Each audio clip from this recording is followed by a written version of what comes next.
So the Pixel 7 and Pixel 7 Pro boast all of those thigh-rubbingly awesome features found in previous Pixels like live captions, privacy switches, and the Chrome incognito mode, so your other half can't check out your internet search history and see all of those embarrassing interior decoration websites you've been browsing on the sly. And now you've got loads of extras packed in there as well, including fresh camera shenanigans, bonus assistant smarts, and a tasty bit of snore detection. So here's some tips and tricks on getting started and getting the most out of your shiny, fresh new Pixel 7 or Pixel 7 Pro if you're proper loaded. And for more on the latest and greatest tech, please do poke subscribe and ding that notifications bell. Cheers! So first up, a quick display tip for all you fabulously wealthy Pixel 7 Pro owners. Now, one of the benefits of spunking out all of that extra cash on the Pro is the supremely sharp Quad HD Plus display. But did you know that by default, you're not actually taking full advantage of that Quad HD Plus resolution? What you'll need to do is dive on into the settings and head to display. And inside of this menu, you'll find the screen resolution option tucked away quite close to the bottom. And you'll see, dun dun dun, it's set to 1080p Full HD by default. You actually want some of that Quad HD Plus action, you'll have to activate it. And of course, this is gonna batter the battery a little bit more, but screw it. We paid for a Quad HD Plus display, we're gonna bloody well use it. Google Assistant updates, and did you know that you can now yell at your smartphone and get Google to do your bidding without having to say, hey Google, every single frickin' time? However, only certain specific phrases are recognized right now as of the Pixel 7 launch. So for instance, in the morning, when your smartphone alarm is blasting right by your face, instead of saying, hey Google, shut the fuck up, you can simply utter, stop. That stop command also works when you've got timers going off, and when your alarm is blasting you can also yell snooze in order to postpone the disappointment of another day of existence just that little bit longer. Other supported phrases include answer, silence, and decline when you're receiving a phone call, and you could bet your left butt cheek that more phrases will be added very soon indeed. To activate this feature, simply tell Google, open the assistant settings. This nifty little menu will pop up and then you just got to dive into quick phrases. And you can actually indicate which individual quick phrases you want to use. So as you can see there, alarms and timers is on by default, but the incoming calls is switched off. Just give that little slider there a tap if you want to turn it on.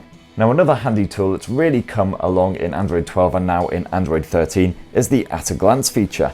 It may just look like a bit of date and weather information, but it actually spaffs out all kinds of useful stuff. And if you give it a long press and then tap customize, you'll be able to see more. And as you can see from this list, there's loads of information you can get on at a glance, including even the likes of earthquake alerts. You can be reminded when you've got the torch active in case it's not bleedingly obvious. A reminder of when you need to be all tucked up with Teddy. And if you've got a Nest doorbell, you can also be cleverly informed when somebody's there and get an actual image of them stood there waiting for you to actually, answer the door. Pretty handy if it turns out it's just some charity do-gooder that you can completely ignore. You can also be told if there's a parcel waiting for you. But some of the most useful bits for me are time to leave, lets you know when you need to get a shift on to actually arrive at an event on time, and the travel updates as well. You can get full flight information provided you had the confirmation via Gmail. Now another reason I love the Pixel 7 and the Pixel 7 Pro so much is they finally support a bit of face unlock action. And don't get me wrong, the in-display fingerprint sensor much improved over those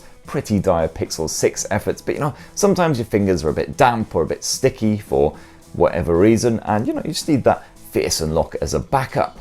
And face unlock is dead easy to set up as well. Just dive on into the settings, scroll down until you find security. You got a little face and fingerprint unlock right there. See it? Yeah? Just give that a tap. It's got to enter your PIN. I'll have to remember to edit this bit out later. And then, perhaps not entirely shockingly, you have to tap set up face unlock. And then it's just a case of following the instructions, nice and simple. Stick your head right in the center of that circle and then look up and down.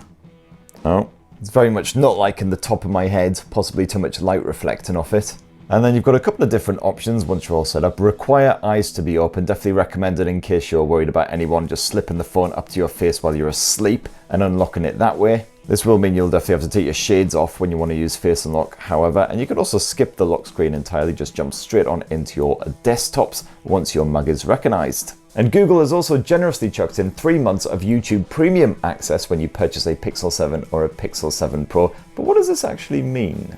Well, while YouTube is a free-to-use service, you can upgrade to YouTube Premium for a small monthly fee. One of the main advantages of this is it completely removes the adverts. You don't have to tit about watching some annoying TikTok bollocks, etc. before enjoying a video with some follically challenged knobber banging on about phones or whatever. Another advantage of YouTube Premium is that your videos will continue to play even when you hibernate your smartphone's screen. And you may be thinking, what's the point of watching a video when you can't actually see the video? But it is actually quite useful in a number of scenarios, which I will describe to you now. So for instance, you could be playing a video where the only thing that really matters is the sound. For instance, white noise type videos, relaxing things to help you de-stress. Maybe some sort of video podcast shenanigans. You might want to be listening to it without draining your battery unnecessarily, or actually listening to it while you're strolling down the pavement with your smartphone in your pocket. So for instance, let's get some white noise shenanigans on the go. You can now just hibernate the phone, and as you can hear, still sounds like it's absolutely chucking it down. And on top of all of that, if you're planning a little trip to some horribly wretched place with bugger all phone signal like up a mountain somewhere or Middlesbrough, well, the good news is you can now download YouTube videos to take with you. All you got to do is find a fantastic video. I highly recommend one of these ones right here. Tap the little 3 dots at the very edge there and then tap download video. You can select the quality, my baldy head in full HD resolution, that's what everyone needs obviously, and then download. And as I mentioned way back at the start of this video, the Pixel 7 and the Pixel 7 Pro also now support the Snore Detection feature. It's an absolutely marvelous tool that can give you a massive complex about how you're just as rubbish when you're asleep as you are when you're awake. To get this feature on the go, once again dive into the settings menu, and then you want to scroll all the way down to digital wellbeing and parental controls. And you'll see when you scroll down just a wee bit, there is an option to get this set up. For the snore detection to work, you'll need to activate bedtime mode. I've got mine automatically turning on when the smartphone is plugged in after 11:15 at night. And then all the information on exactly how noisy a sleeper you are will pop up right here in this menu. And while we're down here at the bottom of the Pixel 7 settings menu, I highly recommend going into system and checking out the gestures section. I bang on about this in pretty much every Pixel tips and tricks video I've ever done because it is really good. You've got some fantastic stuff in here. For instance, if you find yourself presented with an excellent photo opportunity, you can quickly open the camera with a double push of the power button.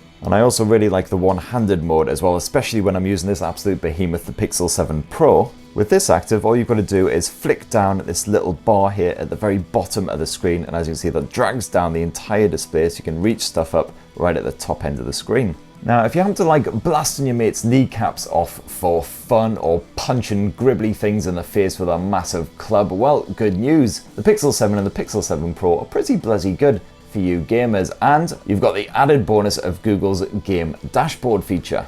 To turn this on or switch it off, just go all the way to the bottom of that settings menu again and tap Google, and then the option you're looking for is Game Dashboard. Got a couple of different options in there. Highly recommend turning on Do Not Disturb for games if you want to get fully engrossed in the action. And then when you start up a game, you'll notice there's this little drag out arrow here at the edge. If you just give that a little tap, that'll pop out the Game Dashboard icon, which then gives you fast access to all of the main features. Admittedly, still pretty basic in this early form factor, but you got the likes of the Do Not Disturb. You can quickly screenshot or record the action. Optimization doesn't seem to work for many games just yet, certainly none of the ones that I play. We do have that built-in YouTube live support as well if you want to stream all that hot, juicy action. And before we dive into some camera tips and tricks, it's worth mentioning for our US chums, if you guys type a toll-free number into the phone app, you'll be presented with a list of predicted waiting times for the rest of the day for that number. So at least you'll know roughly how long you have to hang around listening to acoustic versions of Barry Manilow tunes before you actually get dealt with. Or you can just plan to call back later in the day when they're probably going to be less busy. Of course, here in the UK, if you want a bit of that action as well, you're out of luck. You'll just have to call the Mystic Meg hotline if you want to get some sort of semblance of an idea of how long you'll be waiting. So let's finish up this tips and tricks video with some camera shenanigans, and let's start with one that's only applicable to the Pixel 7 Pro for all you rich buggers out there. This one actually has a built-in macro mode now. So when you get nice and close to your subject, it will now automatically swap to macro mode, and you'll know this will have happened because this little flower icon will pop up. This actually uses the ultra-wide angle lens. You'll want to get really close to your subjects as well, just a couple of centimeters away to get a good snap. And if it swaps into macro mode by accident, you don't want any of that. Just give that little flower icon a tap, and as you see, that will turn that shiz right off. Another handy feature if your sight is impaired and you find that you struggle to take selfies is the guided frame feature. To use this feature, you will have to activate it, and it is found in the accessibility section. The option you're looking for is right here at the top, talk back. Just make sure that that is turned on. And once the talkback feature is active, whenever you want to take a selfie, you will be guided via rumbles and voice commands as well to get your mug perfectly centrally framed to get a really nice looking selfie. And if you happen to take a bit of a rubbish blurry photo in crappy low light conditions, well, don't immediately bin it, because Google has added a de-blur feature to the photo editing tools. If you happen to notice one of these crappy snaps when you're browsing your pics in Google Photos, well, just tap edit and then go to unblur. And the big G will then sort it out on your behalf. You do have a sliding scale as well. It goes from 0 to 100 that just stays the level of the de-blurring. And it's not a perfect feature by any means. I find that some of my de-blurred photos are still a little bit shonky afterwards, shall we say, but it's something that's only going to get better over time, and it can rescue some snaps that should otherwise be binned. And that's it for my lovely little Pixel 7 and Pixel 7 Pro tips and tricks video. But if you are completely new to the wonderful world of Pixel, well, definitely scroll down to the bottom of the settings menu. You'll find the tips and support section there. You've got a wealth of knowledge inside of here. Just tap the Explore Pixel tips right at the top. You'll be given lots of advice. Or if you're looking for help on something specific, you can actually search the help section like so. And what are some of your favorite Pixel 7 and Pixel 7 Pro tips and tricks? It'd be great to hear your thoughts down in the comments below. Please do poke, subscribe and ding that notifications bell for more on the latest and greatest tech. And have yourselves a ruddy great rest of the week. Cheers everyone. Love you.